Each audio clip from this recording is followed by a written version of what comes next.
I'm coming. Oh, God. Sorry. Sorry I'm late. I was, had to go chase a goat down the street, for some reason. Yeah. Anyway, hi. This is a book review with Fabz. I'm Fabz, and this is my book. Now, I know what you're thinking. You're probably thinking, you silly little Italian dude, that's not a book. And you're right, it isn't. It's my phone. But on my phone, or I guess I should say in my phone, well, not literally inside of my phone, but digitally encoded within the memory of my phone is a file that represents the book that I read and I'm going to tell you guys all about. Because you guys are the best. You know what? I want you all to give yourselves a huge pat on the back right now because you guys deserve it. You really do. And I'm sensing that there's a lot of you that aren't doing this right now because you're like, that's awkward. I'm not patting myself on the back. No, I want you to do this. In fact, if you don't do this, I will come after you in your sleep. So you better be patting yourselves on the back right now. Yeah, you guys deserve it. Yeah. Well, anyway, here it is. There's my book. It's Never Let Me Go by, get ready for this, Kazuo Ishiguro. Yes, the man's name is Kazuo.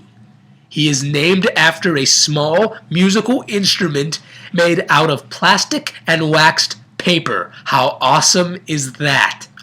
And if someone were to tell me that that's not actually how you pronounce his name, I would be devastated. But I don't care. To me, it's Kazuo, and that is so cool. Well, I'm going to give you a brief synopsis of the book, and then I'm going to tell you what I thought of it, because I'm sure you care. So, Never Let Me Go. The setting, it's late 1990s England. Yes, it's England, so don't like check out on me right away just because it's in England. I know it gets better from there. Okay, believe me.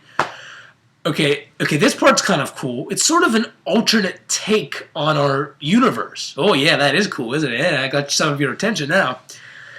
It's a world much like ours, only in this world there is a certain race, well, like a certain society of people that are brought up, they're not born, they're artificially born. They're like test tube babies.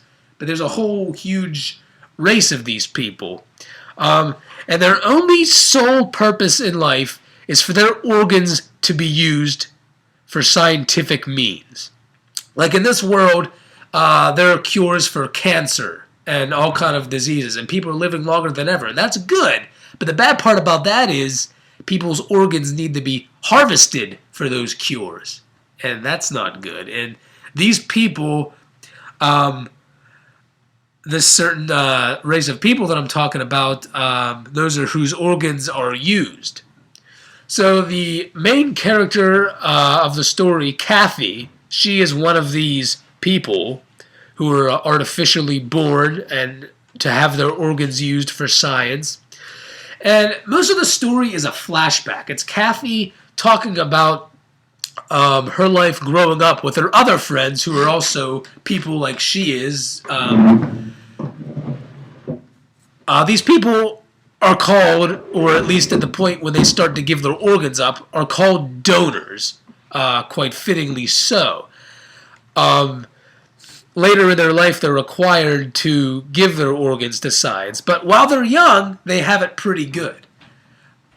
Basically, not like normal kids, but they still get to have fun. Well, Kathy and her friends, they grew up in a place called Hellsham. Hellsham was a center, this sort of like a perpetual summer camp for children. You know, they were born there. I mean, they were never really born, but artificially brought into the world, and they went right there to Hellsham, and that's where they had their childhood. They were schooled there.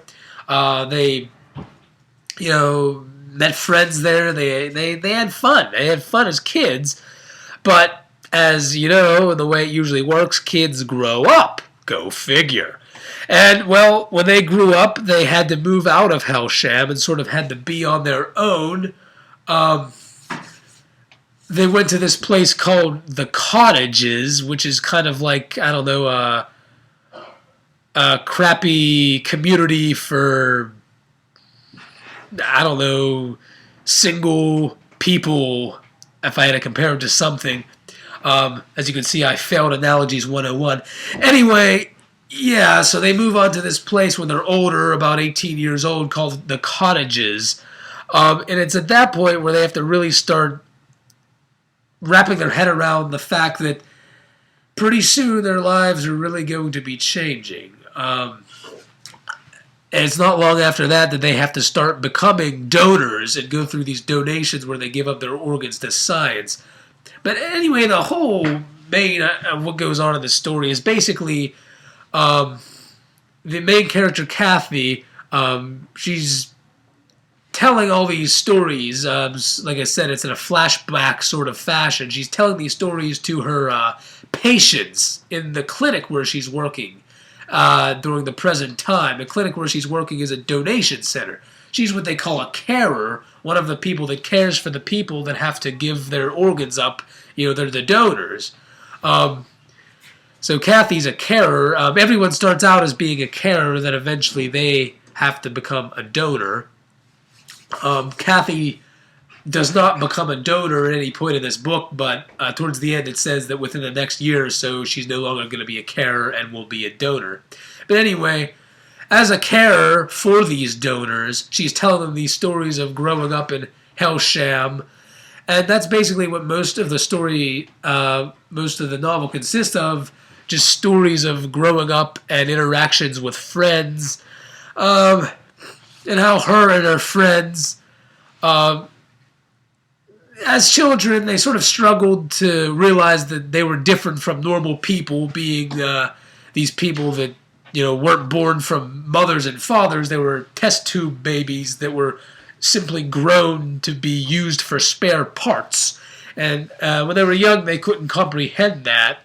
But as they got older, it became apparent that they weren't normal people that had all the freedoms of the rest of society.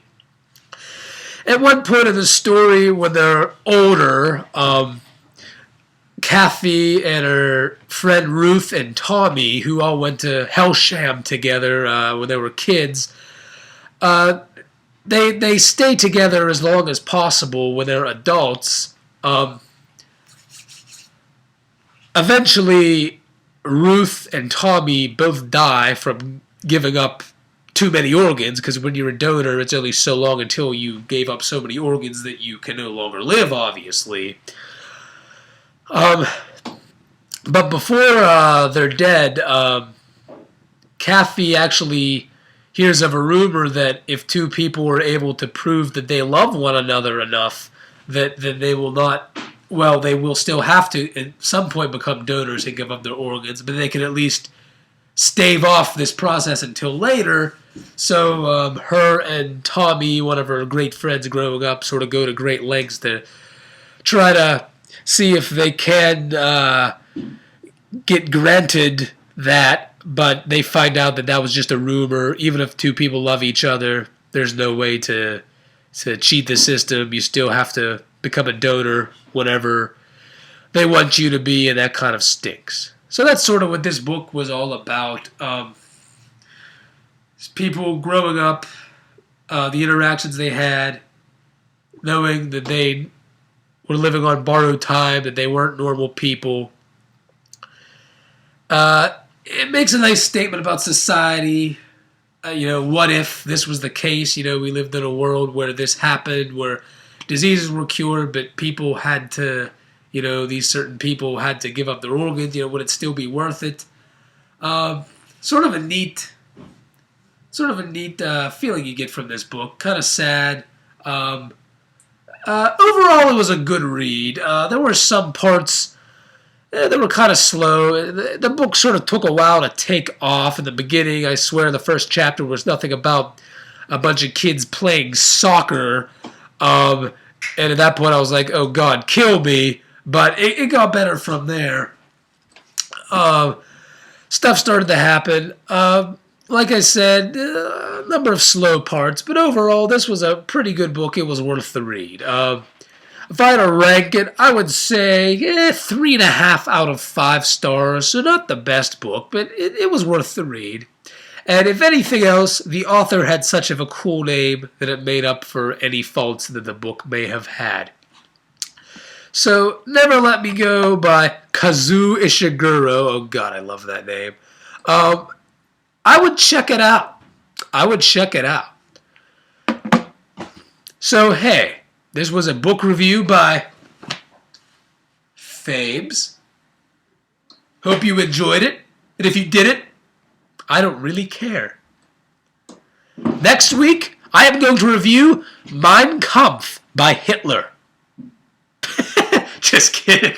I'm never gonna do one of these again. But see ya. It's been fun.